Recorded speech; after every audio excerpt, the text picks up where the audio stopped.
ಸಚಿವ ಸ್ಥಾನ ಅಲ್ಲ, ಮಹಿಳೆಗೆ ಕೊಟ್ಟಿಲ್ಲಿರ್ತಕ್ಕಂಥದ್ದು ಒಪ್ಕೋಬೇಕಾಗಿರ್ತಕ್ಕಂಥದ್ರಿಗೆ ಪ್ರಶ್ನೆ ಇಲ್ಲ. ಮುಂದೆ ಬರ್ತಕ್ಕಂಥ ದಿನಗಳಲ್ಲಿ ನನಗೆ ನಂಬಿಕೆ ಇದೆ, ವಿಶ್ವಾಸ ಇದೆ. ನಮ್ಮ ಹೈಕಮಾಂಡು, ಮುಖ್ಯಮಂತ್ರಿಗಳು, ಮಾಜಿ ಮುಖ್ಯಮಂತ್ರಿಗಳು ಎಲ್ಲರೂ ಸೇರಿ ಖಂಡಿತವಾಗ್ಲೂ ಮಹಿಳೆಗೆ ಕೊಡ್ತಕ್ಕಂಥ ಕೆಲಸ ಆ ಥರ ನಮ್ಮ ಪಕ್ಷ ಮಾಡುತ್ತೆ ಅಂತ ನನ್ನ ನಂಬಿಕೆ ಇದೆ, ವಿಶ್ವಾಸ ಇದೆ. ಆ ಪ್ರಶ್ನೆಗೆ ನಾವು ಹೋಗ್ತೀವಿ. ಆದರೆ ಮಹಿಳೆಯರ ವಿರೋಧಿ ನಾವಲ್ಲ. ಗ್ರಾಮ ಪಂಚಾಯತಿಯಲ್ಲಿ, ತಾಲೂಕ್ ಪಂಚಾಯತಿಯಲ್ಲಿ, ಜಿಲ್ಲಾ ಪಂಚಾಯತಿಯಲ್ಲಿ 50% ರಿಸರ್ವೇಷನ್ ಕೊಟ್ಟರು ನಾವೇ. 33% ರಿಸರ್ವೇಷನ್ ಬರ್ಬೇಕಂತ ಬಿಲ್ ತಂದಿರ್ತಕ್ಕಂಥದ್ದು UP1 UP2ನೇ. ಇವ್ರು ಬಂದು 12 ವರ್ಷ ಆಗಿದೆ. ಇನ್ನಾದರೂ ನಾರಿ ಶಕ್ತಿ ಆಸಕ್ತಿ ಅಂತ ಒಂದು ಸ್ಲೋಗನ್ ಕೊಡೋದು ಬಿಟ್ರೆ 12 ವರ್ಷ ಆಯಿತು. ಮೋದಿ ಸಾಹೇಬ್ ಇನ್ನಾದರೂ ವಿಮೆನ್ ರಿಸರ್ವೇಷನ್ ಬಿಲ್ ತಂದಿಲ್ಲ. ಯಾವಾಗಲೂ ತರಬೇಕಾಗಿತ್ತು. ಬೇಕಂತ ಅದನ್ನು ಅವರು ಡಿಲಿಮಿಟೇಷನ್ ಲಿಂಕ್ ಮಾಡಿ ಇಟ್ಟಿದ್ದಾರೆ.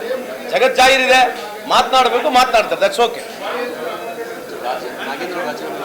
ಅಲ್ಲ, ರಾಜೀನಾಮೆ ನಾಗೇಂದ್ರ ಕೇಳಲಿಕ್ಕೆ ನಂದು ಏನೋ ಅವ್ರು ಕೇಳ್ಬೋದು.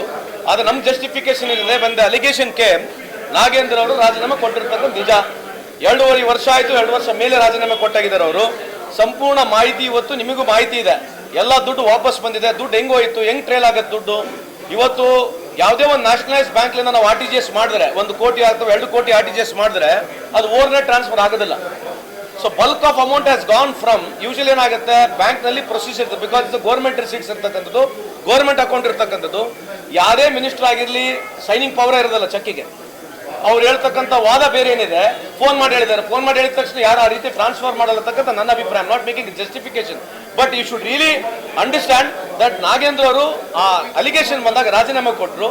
ಇವತ್ತು ಸಂಪೂರ್ಣ ಮಾಹಿತಿ ಸರ್ಕಾರ ಖಂಡಿತವಾಗೂ ನಾವು on floor of the house we are going to reply to it.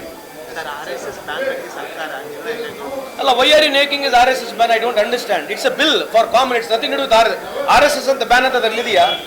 V are getting a bill. ಯಾರೇ ಒಬ್ಬರು ಪಬ್ಲಿಕ್ ಪ್ರಾಪರ್ಟಿನ ಯೂಸ್ ಮಾಡಬೇಕಂತ ಅದಕ್ಕೆ ಮಾನದಂಡ ತರ್ತಾ ಇದೀವಿ. ಅದು ನೀವು ಪದೇ RSS ಅಂತ ಹೇಳಕ್ ಹೋಗಬೇಡಿ ಅಂತ ನನ್ನ ವಾದ ನಿಮ್ಗೆ.